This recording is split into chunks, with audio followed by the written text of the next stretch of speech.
வணக்கம் நண்பர்களே, மீனாட்சி சீரியல் செம பரபரப்பாக போயிட்டு இருக்குன்னே சொல்லலாங்க. பரபரப்பான கட்டத்தில் அதிரடி திருப்பங்கனங்க பார்த்தோன்னா நம்ம மீனாட்சி ஜீவா மனசில் இருக்காங்க அப்படின்னு ஜீவா ஃபீல் பண்ணுறாங்க. இதை இப்படியே விடக்கூடாது, அவள் ஆதியை கல்யாணம் பண்ணதுக்கு முன்னாடி இதுக்கு ஒரு முடிவு கட்டியாகணும் அப்படின்னு நம்ம சக்தி ஜீவாவோட அம்மா கிட்ட சொல்கிறாங்க. இந்த பாருங்கம்மா, நான் மீனாட்சியை கல்யாணம் பண்ணிக்கலாம் அப்படின்னு இருக்கேன் அப்படி சொன்னோன்னே, இதை நான் பார்த்துக்கிறேன்டா, நீ ஒன்றும் கவலைப்படாத அப்படின்னு நம்ம மீனாட்சி வீட்டுக்கு சுமதிக்கிட்ட உங்கள் பொண்ணை என் பையன் ஜீவாவுக்கு பிடிச்சிருக்கு, ஜீவா கல்யாணம் பண்ண விரும்புகிறான் அப்படின்னு கேட்க போகிறாங்க. அந்த இடத்துல தான் ஆதி வராங்க. ஒரு கட்டத்தில் பார்த்தோன்னா ஆதியை அடித்து நம்ம மீனாட்சி எனக்கு தாண்டா அப்படின்னு நிரூபிக்காங்க ஜீவா. அதை பற்றி தான் இந்த வீடியோக்குள்ளே பார்க்க போகிறோம். அதுக்கு முன்னாடி சேனலுக்கு லைக் அண்ட் சப்ஸ்கிரைப் பண்ணுங்கள் ஃப்ரெண்ட்ஸ். பக்கத்தில் இருக்க பெல் ஐக்கானையும் கிளிக் பண்ணுங்கள். அப்போ தான் நான் போடுற ஒவ்வொரு வீடியோவும் நோட்டிஃபிகேஷனாக உங்களுக்கு கிடைக்கும். வாங்க ஃப்ரெண்ட்ஸ், வீடியோக்குள்ளே போகலாம். ஃபஸ்ட்டு எடுத்த உடனே பார்த்தோன்னா ஒரு செம அதிரடியான பரபரப்பு கட்டம் தான்.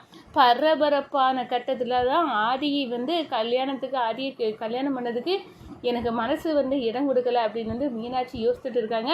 ஆனால் அம்மாவுக்கு இந்த சம்மந்தம் பிடிச்சிருக்கு, அதனால கண்டிப்பாக யோசிக்கணும், எனக்கு யோசிக்க டைமும் கேட்டிருக்கேன், நீ என்ன பண்ண அப்படின்னு மண்டை பிச்சு மீனாட்சி வாழ்க்கையில் முடிவெடுக்க யோசிக்கிறாங்க.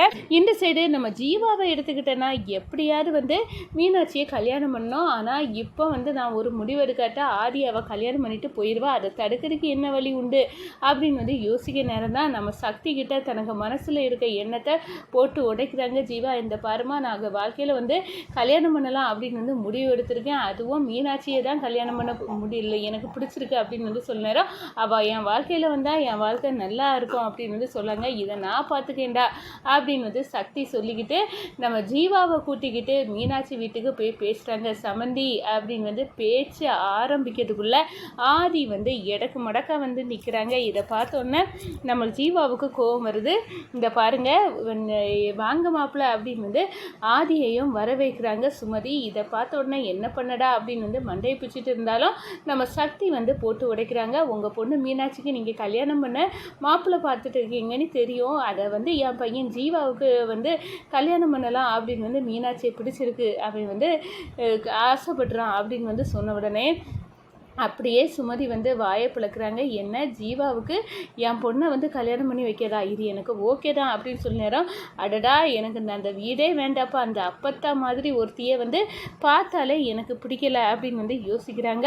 இந்த சைடு பார்த்தோன்னா நம்ம ஆதி நம்ம கிடைக்கக்கூடிய மீனாட்சியை இவன் தட்டி பறிக்கிறதுக்காக இந்த ஜீவா அவங்க அம்மாவை கூட்டிகிட்டு வந்திருக்கா, ஆனால் விடக்கூடாது அப்படின்னு அந்த இடத்துல நினைக்கிறாங்க. ஆனால் நம்ம மீனாட்சி ஒரு கட்டத்தில் பார்த்தோன்னா என் அக்கா தேன்மொழி ஒரு வாயில்லாத பூச்சி, அவளுக்கு அந்த வீட்டில் உள்ள உரிமைகளை மீட்டெடுக்க கொடுக்கணும், நான் அந்த வீட்டுக்கு மருமகளாட்டு அடி எடுத்து வைக்கணும் அப்படின்னு முடிவெடுக்கிறாங்க. அதனால எம்மா நான் ஜீவாவே கல்யாணம் பண்ணிக்கிறேன் அப்படின்னு ஒரு முடிவை சொல்லுறாங்க.